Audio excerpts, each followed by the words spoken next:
Hello, good morning, students. Please subscribe the channel, drop a like, share, and comment. Today's transcription number 408 of Sir Kailash Chandra's volume number 19 on the speed of 100 words per minute. Start. We are having this budget in the third year of the third 5-year plan. That is to say, this is the 13th budget under planning. But added to this is the emergency today, which naturally has an impact on the economic policies and, in particular, on the budget proposals. It is agreed on all hands that resources should be found for the strengthening of our national defense as well as for the country's economic development. I think, on the whole, it is a right approach in the situation that national defense and economic development should go hand in hand. Indeed, we cannot have a strong self-reliant defense potential in the country either now or in the future or in any future at all without having a strong economic base, especially industrial base, for without a strong industrial base you cannot have modern defense in the world today. Therefore, on the whole, it is a right approach, and I think we all should stick to this approach instead of trying to counterpoise one against the other. Therefore, on that score, there is not any controversy whatsoever, but there is ground for controversy when you come to the budget proposals.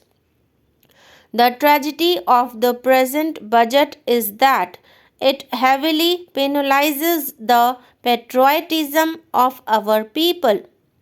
It seems that those who have formulated the budget have taken into their heads that the legitimate sentiments of the people for strengthening the defense of the country, as we all stand for strengthening the defense of the country, could be exploited in a manner which is in a large measure against the interests of the people as well as against the interests of the defense economy.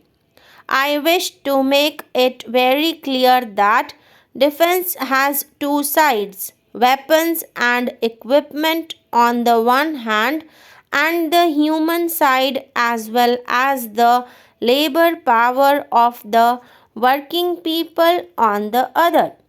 I think we cannot conceive of a strong defense in conditions of discontent, privations, sorrow, and suffering. I think we will have to evolve a policy whereby the resources of the country could be mobilized simultaneously with the harnessing of the willing labor power, enthusiasm, and initiative of our working people. That is how we should approach the problem of defense in a democratic setup. In conditions of military dictatorship, etc., they do not bother about the people.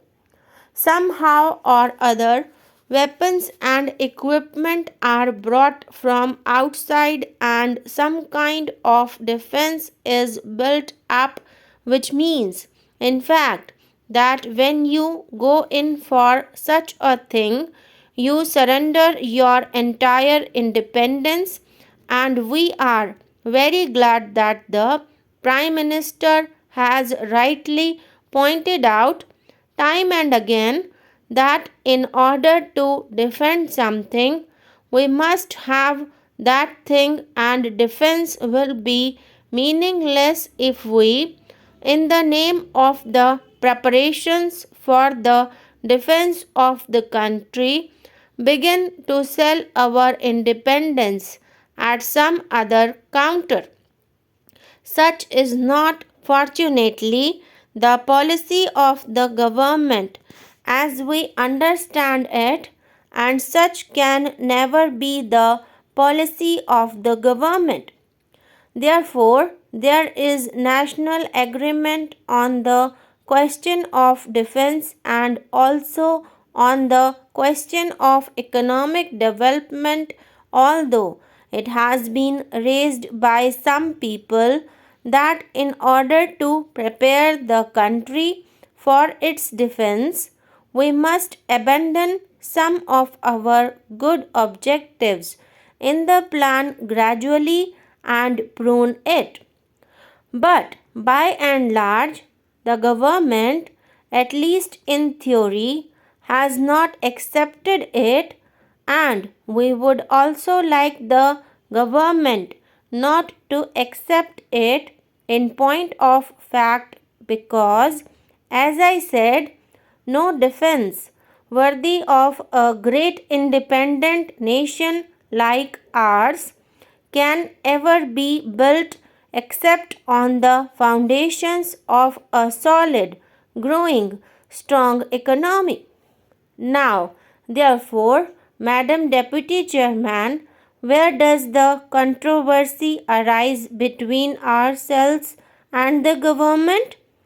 The controversy arises on the question of finding resources, and the question to be asked today is how to set about the task of fulfilling the needs of the situation as a whole and the emergency in particular, and where to find and how to find the resources for the purpose. This is the point of departure as far as we and the government are concerned, and I should presently go into the question of pointing out to you that the government's approach and the line of action is certainly not one which was inescapable or unavoidable in the situation. It was possible for the government to raise the resources without going in for some of the harsh economic burdens which they have decided to impose upon the people. Let me come to the question of the compulsory deposit scheme. Here we have been supporting compulsory deposits.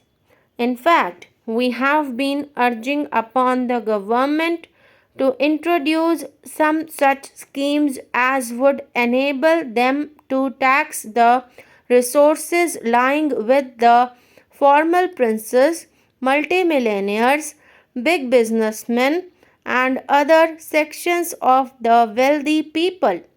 They have got plenty of accumulations. Our quarrel is not with the system of savings schemes as such.